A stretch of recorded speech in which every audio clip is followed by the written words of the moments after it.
Banorët e disa zonave në kryeqytet mund të fillojnë të heqin depozitat e ujit, pasi ato furnizohen 24 orë me ujë. Drejtori i Ujësisë Kanalizimeve të Tiranës, Said Dollapi, tha se zona e Saukut, Sanatariumit, Kodra Priftit dhe Kodër Kamës nuk e kanë të nevojshme grumbullimin e ujit me depozita dhe për heqjen e tyre duhet të ndërhyjnë edhe institucionet të tjera dhe vetë qytetarët. Ne sot jemi në gjendje të heqim depozitat në ato zona të cilat kanë vujtur shumë furnizimin me ujë. Qoftë në zonën e Saukut, qoftë në zonën e Sanatariumit, qoftë në zonën e Kodër Priftit, qoftë në zonën e Kodër Kamës, janë zonat e cilat furnizojnë 24 orë me ujë dhe qytetarët përsëri marrin depozitat. Jemi duke në fazën e studimit për të projektuar zonat e mbyllura me qëllim që ne të shkojmë pjesë-pjesë, por është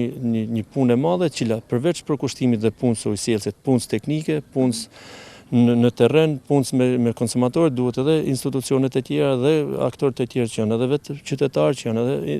institucionet e tjera që duhet ndërhyjnë që kjo gangrenë që i thosh ju ka dhënë Tiranës pa e pa merituar përderisa Tiranës nuk i mungojnë rezervat e ujit, atëherë ne jemi në rrugë të mbarë për këtë problem. Ujësillës Kanalizimi po vazhdon punimet në të gjitha zonat informale të Tiranës me pajisjen e plotë të rrjetit të ri të ujësillësit. Në momentin e plotësimit të plot me këtë rrjet, drejtori i Ujësillës Kanalizimeve i bën thirrje të gjithë qytetarëve që nëse nuk lidhin kontratën me këtë shërbim, do të ketë ndërprerje ujit, shoqëruar me gjoba dhe penalizime deri në vendim gjykate.